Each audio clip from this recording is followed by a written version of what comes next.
10 दिसंबर तक किसी भी बाहरी के संभल आने पर वहां पर रोक रहेगी। वो फ्लैग मार्च किया गया। ब्रेकिंग चला दीजिए जरा, क्योंकि किसी बाहरी के संभल आने पर वहां पर रोक है। तो ये बड़ी खबर आपको,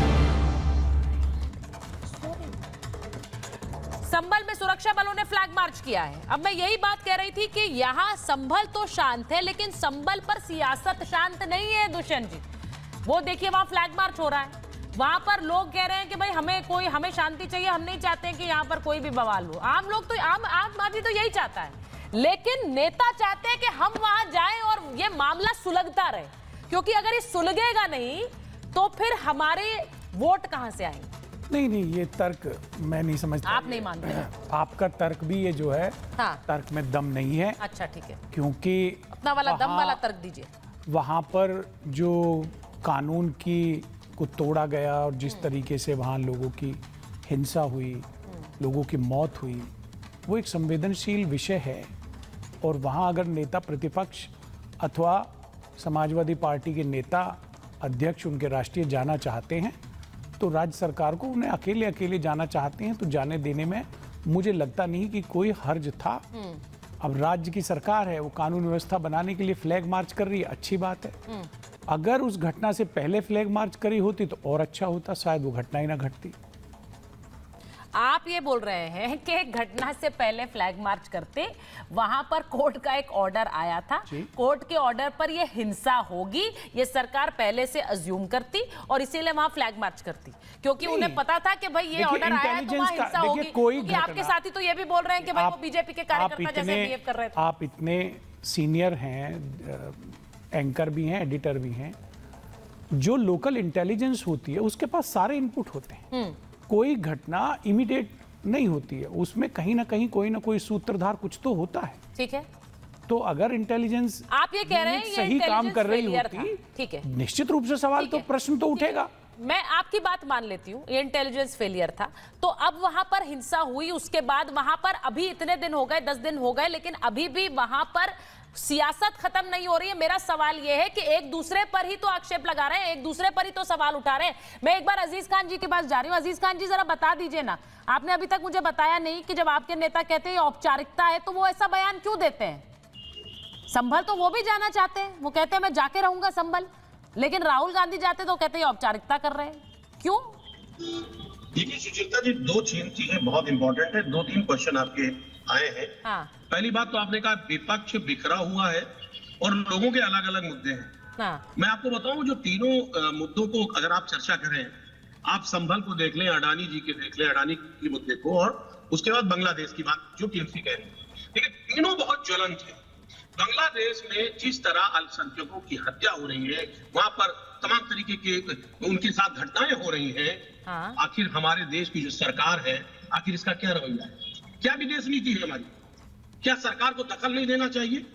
क्या उनको प्रोटेक्शन के लिए उनको बात उठानी नहीं चाहिए? और अगर विपक्ष इस बात को उठाता है तो इसमें क्या बुराई है कि वहां पर जो लोग रह रहे हैं अल्पसंख्यक, उनको सुरक्षा मिलनी चाहिए। एक बात। दूसरी बात, अडानी का इशू बहुत बड़ा इशू है, वो कैपिटल का, वो एक इकोनॉमिकल इशू।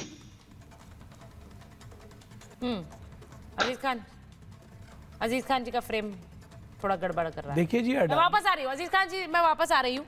वो ये तो सीधा ठीकरा आप पर ही फोड़ रहे हैं ना प्रेम शुक्ला जी। वो कह रहे हैं कि ये सब कुछ हो रहा है, आप लोग इस पर कोई कदम नहीं उठाते हैं।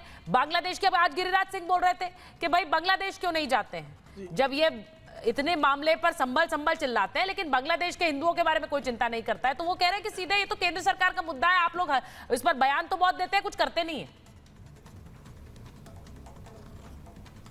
प्रेम शुक्ला जी। सुचेता जी, बांग्लादेश जाने की बात दूर, आपने एक सवाल पूछा आरजी कर मेडिकल कॉलेज में जिस तरह से बलात्कार और हत्या की घटना हुई। आरजी कार बंगाल तो भारत में ही है, उसके लिए तो किसी वीजा लेने की भी आवश्यकता नहीं थी। सही बात। तो श्रीमान राहुल गांधी, श्रीमान अखिलेश यादव, ये आरजी कार मेडिकल कॉलेज को लेकर जिस तरह से वहां आंदोलन खड़ा हुआ, इनके पास उस आरजी कार के पीड़िता के समर्थन में एक सहानुभूति का शब्द इनके पास नहीं था।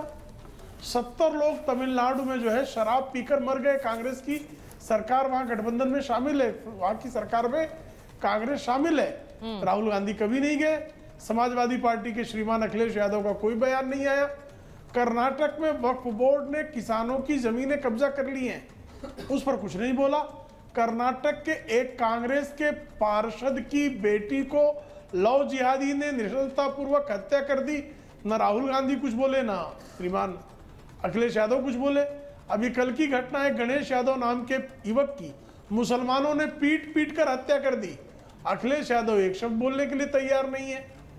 तमाम जगहों पर इस तरह की घटनाएं होती हैं, कुछ नहीं बोलते हैं। संभल में आपको कैसे, अभी एक श्रीमान दुष्यंत जी कह रहे थे, आप मुझे बताइए कि कोर्ट का ऑर्डर आते ही मुसलमान दंगाई हो जाएगा, ये कैसे कोई समझ ले? ये भांपने का कौन सा अस्त्र है? मुसलमान दंगाई है, ये जो है पहले से जो है लोग मान लें। एक कोर्ट का आदेश आता है, उस आदेश को स्वीकारना चाहिए या उसको चुनौती देनी चाहिए। आप उसमें दंगा कर रहे हैं, तो मुसलमान संभल के दंगाई हैं, ये पहले से पुलिस मान ले। दुष्यंत जी, ऐसा आप समझ रहे हैं? देखिए, किसी भी कोई भी कोर्ट का आदेश आएगा, भोजशाला में आए, संभल में आए, बदायूं में आए, अजमेर में आए, मुसलमान दंगाई करेगा। अरे आप मुसलमानों को दंगाई क्यों मान रहे हैं भाई?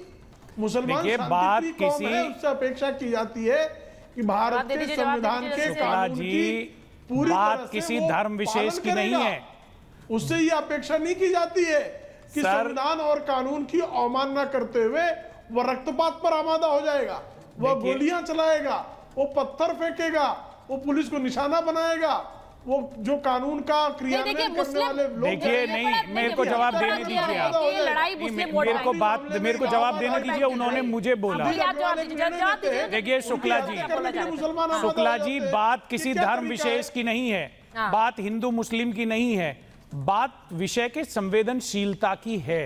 मैंने संवेदनशीलता को केंद्र में रख के ये बात कही कि लोकल इंटेलिजेंस को एक्टिव रहना चाहिए था। मैंने किसी धर्म विशेष की बात नहीं कही।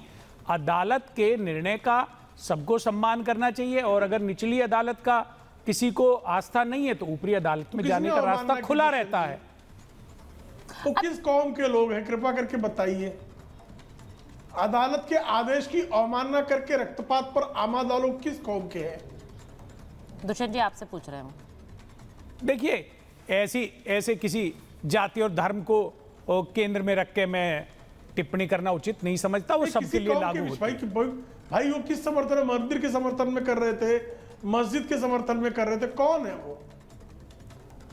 देखिए शुक्ला जी, आप राज्य सरकार की विफलता को किसी धर्म अथवा संप्रदाय विशेष के ऊपर मत थोपिए।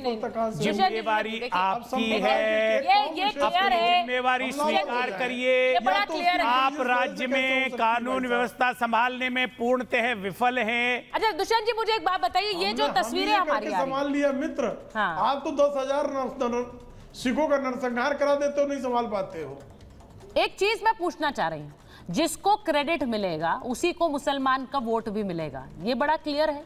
अजीज खान साहब, ये यही सोच है, क्योंकि इसीलिए अलग अलग यात्राएं हो रही हैं, सबको जाना संभल है, लेकिन संभल मंजिल नहीं है आप लोगों की, मंजिल कुछ और है, वो तो वाया संभल है। देखिए, 2-3 बड़ी इंपॉर्टेंट बातें उसे सुन ले और मुझे मौका दे, मुझे मौका नहीं दे। बोले प्लीज। देखिए, किसान दिल्ली नहीं जा सकता, पत्रकार हाथरस नहीं जा सकता, और नेता संवेदना व्यक्त करने संभल नहीं जा सकता। ये लोकतंत्र है। आप, मैं जानना चाह रहा हूं, पहला अभी संविधान की दुहाई हो रही है कि साहब कोर्ट का मसला है। अरे 1992 में बाबरी मस्जिद किसने ढाई और किन परिस्थितियों में, वो भी कोर्ट में था, और कोर्ट की अवहेलना किसने की, अब उसमें मैं जाना नहीं चाह रहा हूं। दूसरी बात, सवाल इस बात का है कि आज यहां यह देखना पड़ेगा कि किस कदर 5 लोगों की नृशंस हत्या हुई है। वो परिवार पीड़ित है, और उस पीड़ित परिवार के पास अगर लोग संवेदना व्यक्त करने जा रहे हैं तो आप उनपे लाठियां भांजेंगे, आप उनको जाने नहीं देंगे, आप उनको रोक लेंगे, कह रहे साहब लॉ एंड ऑर्डर बिगड़ जाएगा। कैसे लॉ एंड ऑर्डर बिगड़ जाएगा? क्या कर एक आदमी 2 आदमी अकेले जाएंगे? किस तरीके का आपका लॉ एंड ऑर्डर है? पहली बात।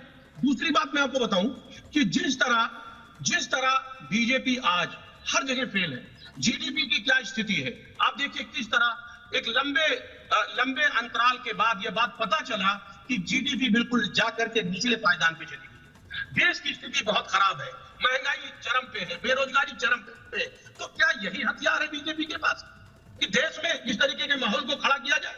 यकीनन ये बहुत दुर्भाग्यपूर्ण है कि अगर इस तरीके की चीजों को नहीं रोका गया, लगातार मस्जिदों पर सर्वे कराया गया, उन पर मस्जिदों के आड़ में मंदिरों को ढूंढा गया, तो यकीनन इस देश का विकास रुक जाएगा। और बीजेपी यही चाहती है कि देश का विकास ना रुके। क्या मस्जिदों में मंदिर ढूंढा जाएगा? क्या सर्वे के आदेश दिए जाएंगे? सर्वे कराने के लिए अपने जो पैरेलल संगठन है उनको लगाया जाएगा कि कानून ठीक है, वो आदेश बीजेपी ने थोड़ी दिया है।